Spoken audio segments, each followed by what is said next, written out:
কেমন আছো বন্ধুরা? অনেক দিন বাদে তোমাদের জন্য আবার একটা নতুন ভিডিও নিয়ে এসেছি। একটা নতুনত্ব একটা থালি নিয়ে তোমাদের কাছে এসেছি। প্রথমে আমি থালির যে প্রথম আইটেম সেটা হলো ভাত, গন্ধরাজ লেবুর ভাত। সেজন্য কড়াইতে আমি ঘি আর মাখন একসাথে মিশিয়ে কড়াইতে দিয়েছি। এবার মাখনটার ঘিটা গলে গেলে আমি আগে থেকেই ভাত করে রেখেছিলাম, সেই ভাতটা আমি এই ঘিয়ের মধ্যে দিয়ে দেবো। অনেক দিন বাদেই তোমাদের সাথে আবার দেখা হয়ে গেল।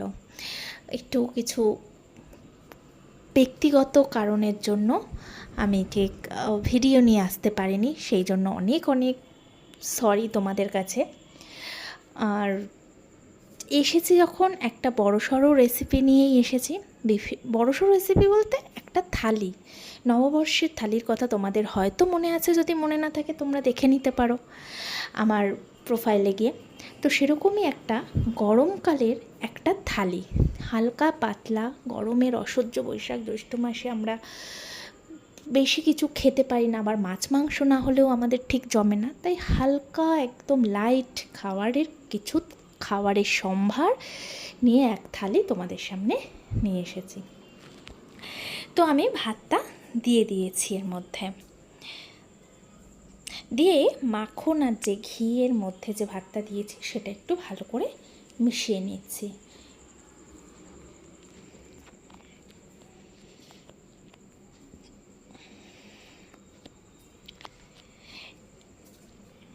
এরপর ভাতটা একটু নাড়াচাড়া করার পর আমি এর উপর গন্ধরাজ লেবু গাছের পাতা ধোয়া ছিল সেটা আমি ঠিক এইভাবে ভাতের উপর বিছিয়ে দিচ্ছি। এবং তারপর আমি সামান্য একটু জলের ছিটে দেব, সামান্য একটু জলের ছিটে দিয়ে আমি এটা ঢাকা দিয়ে দেব, যাতে ওই পাতার যে ফ্লেভারটা সেটা যাতে আসে। প্রায় 5 থেকে 10 মিনিট আমি ঢাকা চাপা দিয়ে রেখে দেব।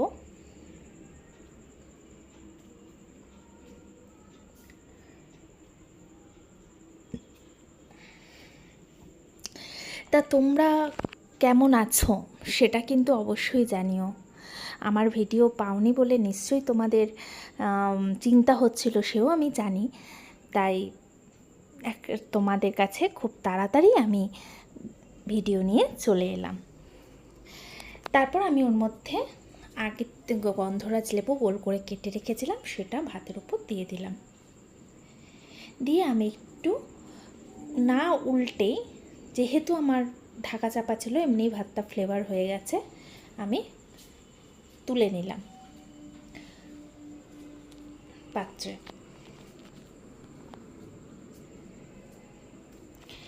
তো থালির মধ্যে প্রথম যে আইটেমটা আমি করলাম সেটা হলো গন্ধরাজ লেবুর ভাত।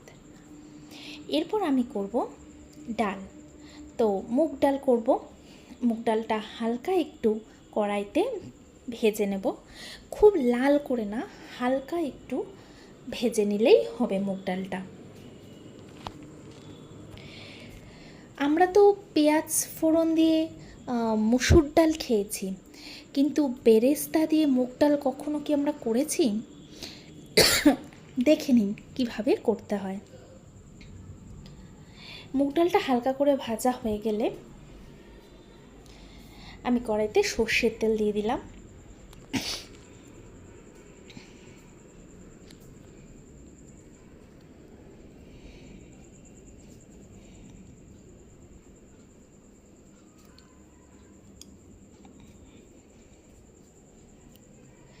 তারপর আগে থেকে কেটে রাখা পেঁয়াজ কুচি সর্ষের তেলের মধ্যে দিয়ে দিলাম।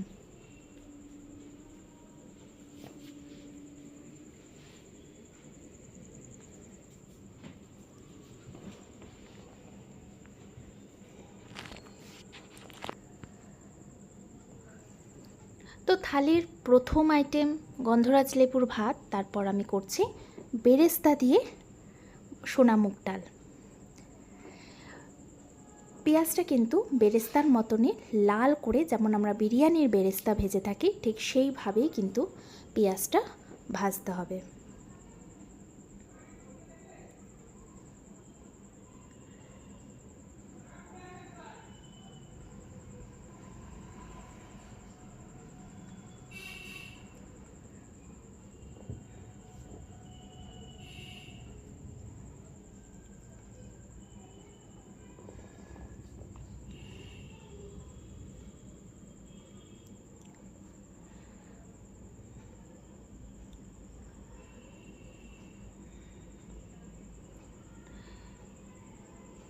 আমার পেঁয়াজগুলো ভাজা হয়ে গেছে, আমি তুলে রাখলাম। এরপর আমি ডালটা আবার কড়াইয়ের মধ্যে দিয়ে দিলাম।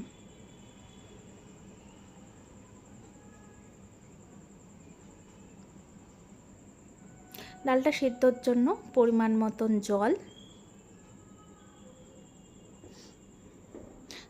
মুগ ডালটা আমি যেহেতু সেদ্ধ করব, কারণ সেদ্ধ ছাড়া তো ডাল হবে না, তাই সেদ্ধর জন্য এই পরিমাণ মতন জল দিলাম এবং তার মধ্যে কাঁচা লঙ্কা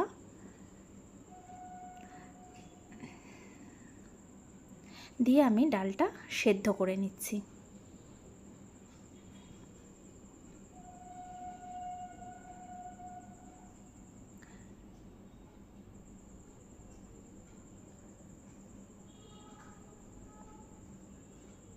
ডালটা প্রায় আমার সিদ্ধ হয়ে গেছে।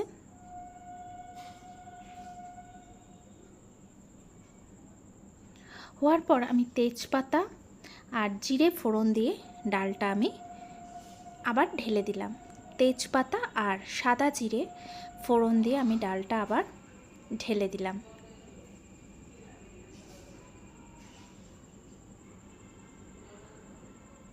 এরপর আমি একটা বাটিতে হলুদ, লঙ্কার গুঁড়ো, নুন এবং সর্ষের তেল মিক্সড করে আগে থেকে রেখেছিলাম। হলুদ, লঙ্কার গুঁড়ো এবং একটু সর্ষের তেল দিয়ে আমি আগে থেকেই একটা বাটির মধ্যে মিক্সড করে রেখেছিলাম। এবার আমি সেটা এই ডালের মধ্যে দিয়ে দেব।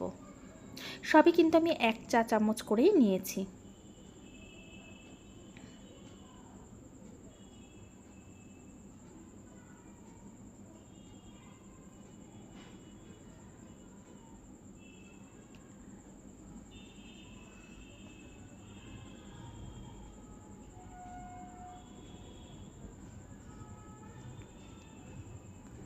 এবার আমি ভালো করে ডালের সাথে মিশ্রণটা মিশিয়ে নিচ্ছি এবং ডালটাকে ফুটতে দেব।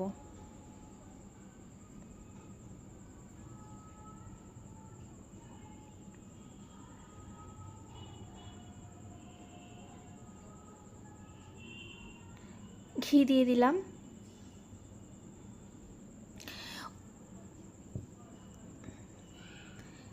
ওই মিশ্রণটার মধ্যে কিন্তু আমি বলতে ভুলে গেছি, চিনিও ছিল।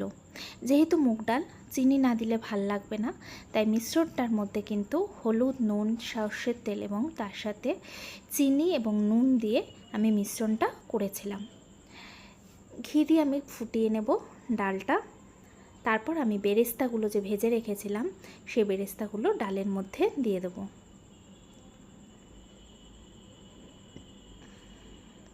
বেশি ঘন হবে না, একটু পাতলা ধরনেরই ডালটা হবে। সো আমার বেরেস্তা দিয়ে সোনা মুগ ডাল কিন্তু রেডি। এরপর আমি আবার কড়াই বসিয়ে দিয়ে আমি বেরেস্তার যেহেতু বেরেস্তাটা আমি সর্ষের তেলে ভেজেছিলাম, ভাজার পর আমার একটু তেল বেঁচেছিল, সেটা আমি তুলে রেখেছিলাম। সেটারই কিছু টুকরো বেরেস্তার রয়েছে। তো আমি নেক্সট যে রান্নাটা করব সেই রান্নাটার জন্য আমার বড়ি দরকার। তো বড়িগুলো আমি একটু সর্ষের তেলের মধ্যে নাড়াচাড়া করে নিচ্ছি। এরপর আমি করব ভাপা পোস্ত। পোস্ত আমরা অনেকেই অনেক রকমভাবে খেয়েছি, এই পোস্তটা কিন্তু ভাপা পোস্ত। আমি এই ভাপা পোস্তটার জন্য আগে থেকে আলু, টমেটো এবং ঝিঙে আর পোস্ত সর্ষের তেল বেটে মেখে রেখেছিলাম আগে থেকেই। হ্যাঁ, আলু, ঝিঙে, টমেটো আমি রেখে একটু সামান্য হলুদ আর নুন আর পোস্ত দিয়ে সর্ষের তেল দিয়ে প্রায় 30 মিনিট মতন আমি এটা ম্যারিনেট করে রেখেছিলাম কাঁচাই। এবার আমি সর্ষের তেলের মধ্যে এই দিয়ে কাটা সবজিগুলো যে ম্যারিনেট করা সর্ষের তেল, নুন এবং পোস্ত দিয়ে সেটা আমি দিয়ে একটু হালকা নাড়াচাড়া করে আমি জল দিয়ে দিলাম।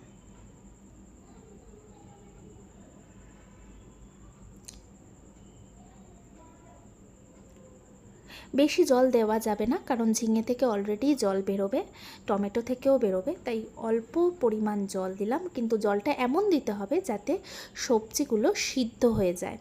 যেহেতু ভাপা, সেই জন্য সমস্তটাই কিন্তু ঢাকা চাপার মধ্যে দিয়েই হবে। এবার আমি কয়েক মিনিটের জন্য, প্রায় 15 মিনিটের জন্য, যতক্ষণ না জলটা টানবে, আমি ঢাকাটা দিয়ে রাখলাম। অনেকটা জল আমার টেনে গেছে। আমি এবার ওপর দিয়ে যে বড়িগুলো ভেজেছিলাম সেগুলো গুঁড়ো গুঁড়ো করে আমি মিশিয়ে দিলাম।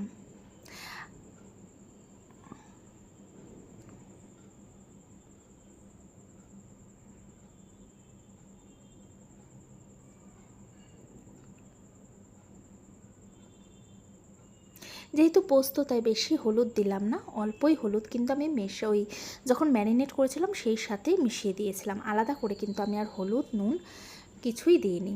শুধু নামাবার আগে ঘি ছড়িয়ে দিয়েছি। দিয়ে আমি নাড়িয়ে চাড়িয়ে আবার একটু ঢাকা দিয়ে দেবো।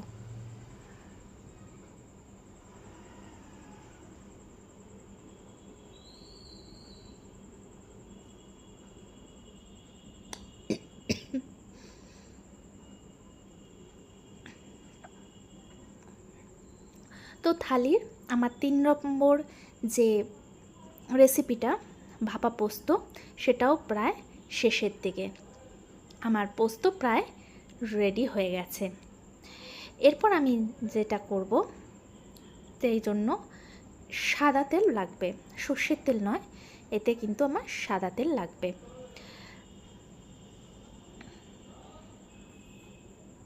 আমি এরপর করব হচ্ছে, আমরা সবাই জানি তেঁতুল কিন্তু খুব ঠান্ডা, আর গরমকালে তেঁতুলের জল অনেকেই খেয়ে থাকেন, মানে কাঁচা তেঁতুল। তো আমি আজকে যেটা করব, তেঁতুলের চাটনি, মানে টক অম্বল। চাটনি ঠিক না, চাটনি বললে ওটা গাঢ় হবে। আমি করব তেঁতুলের অম্বল। সেই জন্য সাদা সর্ষে আর শুকনো লঙ্কা আর আগে থেকে বেটে রাখা পোস্ত এবং সাদা সর্ষে, পোস্ত আর সাদা সর্ষে বেটে রেখেছিলাম, সেটা আমি এই ফোড়নের সময় দিয়ে দেবো। তো সাদা সর্ষে ফোড়ন আর শুকনো লঙ্কা ফোড়ন, আর আগে থেকে পোস্ত আর সাদা সর্ষে বেটে রেখেছিলাম, সেই বাটাটা আমি এই মিক্সারের, মানে তেলের মধ্যে মিক্সারটা দিয়ে আমি একটু নাড়াচাড়া করে নেব।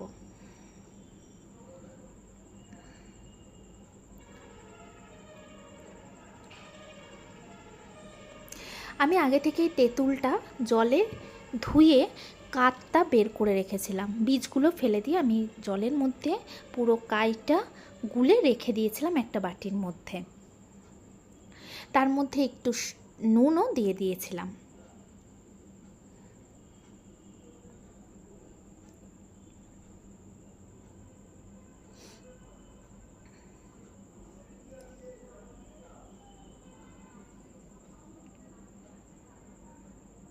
এরপর আমি সামান্য হলুদ দেব,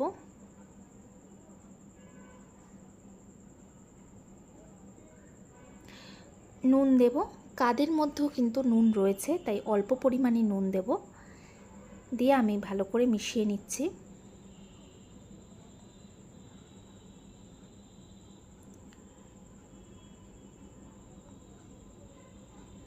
লো ফ্লেমে কিন্তু সম্পূর্ণ রান্নাটা করতে হবে।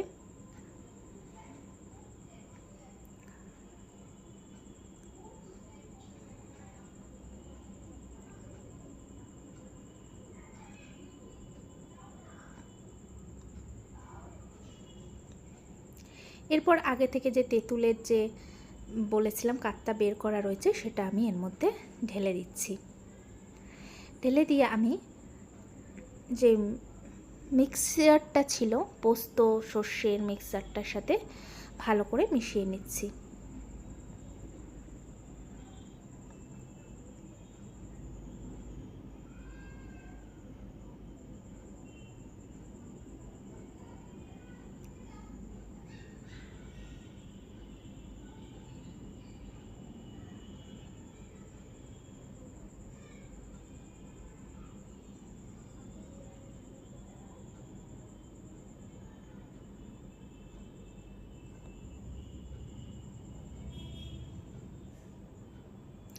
এরপর পরিমাণ মতো চিনি, আপনারা যেরকম মিষ্টি পছন্দ করে সেরকম চিনি আমি দিলাম। আমি এখানে মোট 5 চামচ চিনি দিলাম।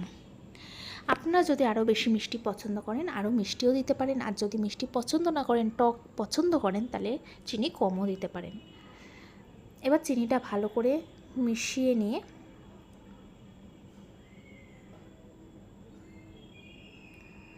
ফুটে গেলে আমি এটা নামিয়ে ফেলবো।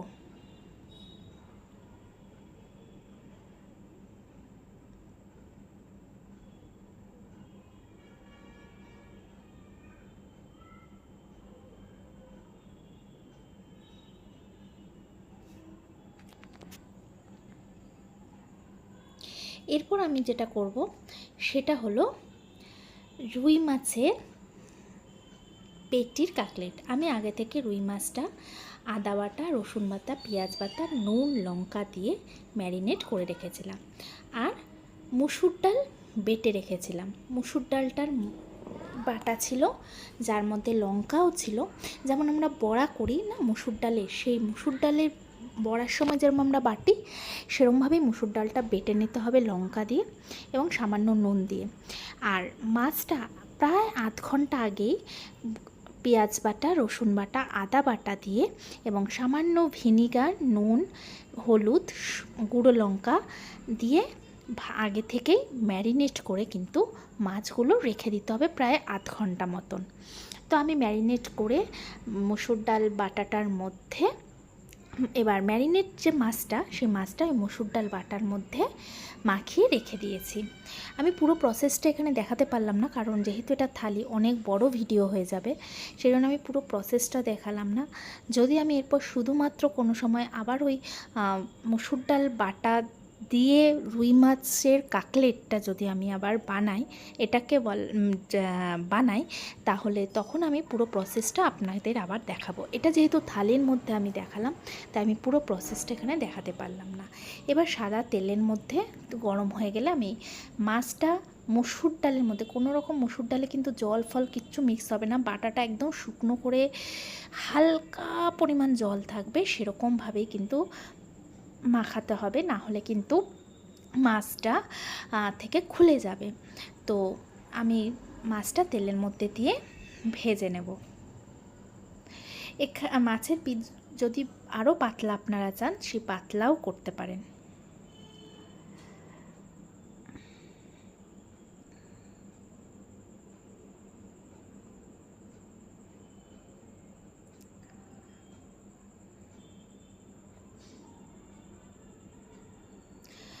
যেহেতু মাছটা একটু মোটা ধরনের পিস, সেই জন্য আমি একটু খুন্তি দিয়ে মাছ মানে একটু গর্ত বা করে দিচ্ছি, যাতে তেলটা ভেতরে ঢোকে এবং ভেতরের যে মাছটা সেটাও যেন সিদ্ধ হয়।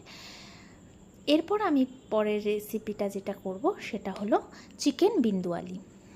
আগে থেকেই আমি চিকেনটা দই দিয়ে, নুন দিয়ে এবং পোস্ত বাটা দিয়ে এবং আদা বাটা দিয়ে আমি প্রায় 30 থেকে 45 মিনিট ম্যারিনেট করে রেখেছিলাম। এরপর আমি কড়াই না, আমি এটা ডেচকিতে করছি। ডেচকির সারা গায়ে ঘি মাখিয়ে রেখে আমি কোনো কিছু ফোড়ন না দিয়ে, এইটাই কোনো কিছু ফোড়ন হবে না, পেঁয়াজ বাটা, আদা বাটা দিয়ে যেহেতু মাংসটা পুরোপুরি রকমই ম্যারিনেট করা ছিল, আমি ওর মধ্যে ঢেলে দিলাম।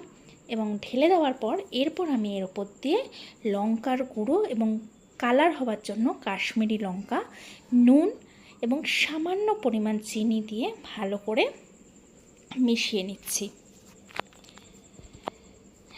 অবশ্যই ডেচকিটা বা কড়াইতে যাতেই করুন না কেন, সারা কড়াই বা ডেচকির মধ্যে কিন্তু ঘি মাখিয়ে নেবেন, কোনো ফোড়ন হবে না। তো ঢাকা চাপা দেওয়ার পর দেখছেন আমার মাংস কিন্তু পুরোপুরি ফুটতে শুরু করেছে, একটা দেখতেও অন্যরকম স্বাদের লাগছে। মাংসটা কিন্তু প্রায় 30 থেকে 45 মিনিট ম্যারিনেট করতে হবে। হ্যাঁ, কী বললাম, আপনারা ভিনিগারও দিতে পারেন, লেবুর রসও দিতে পারেন। সো আমার চিকেন বিন্দুয়ালিও কিন্তু পুরোপুরি রেডি। আমি আগেই বলছি, পুরো প্রসেসটা আমি লং করে দেখাতে পারছি না, যেহেতু এটা থালি, সেই জন্য আমি খুব শর্ট টার্মেই দেখাচ্ছি। নেক্সট যদি আমি কোনো সময় করে থাকি আলাদাভাবে, তখন আবার আমি ভিডিওটা করব। সো আমার কিন্তু গরমকালীন থালি পুরো রেডি। পুরো দেখুন, মাছের কাকলেট, রুই মাছের, তারপর হচ্ছে চিকেন বিন্দুয়ালি, ভাপা পোস্ত, গন্ধরাজের ভাত, আর ওইগুলো হচ্ছে একটু আলু ফ্রাই এবং বেগুনি, আর চাটনি, তেঁতুলের চাটনি, আর মসুর ডাল বেরেস্তা দিয়ে পুরো কিন্তু আমার গরম গরম পুরো রেডি। হ্যাঁ, এখানে দুরকম ভাত রয়েছে, একটা সাদা ভাত, একটু গন্ধরাজ। সো ভিডিও বা থালিটা যদি ভালো থাকে, অনেক অনেক লাইক, কমেন্ট, শেয়ার এবং সাবস্ক্রাইব করো, এবং তোমার বন্ধু বান্ধব আত্মীয় স্বজনের কাছে তোমরা পাঠিয়ে দাও। আর কিছু অবশ্যই তোমাদের কমেন্টস কিন্তু আমাকে করো।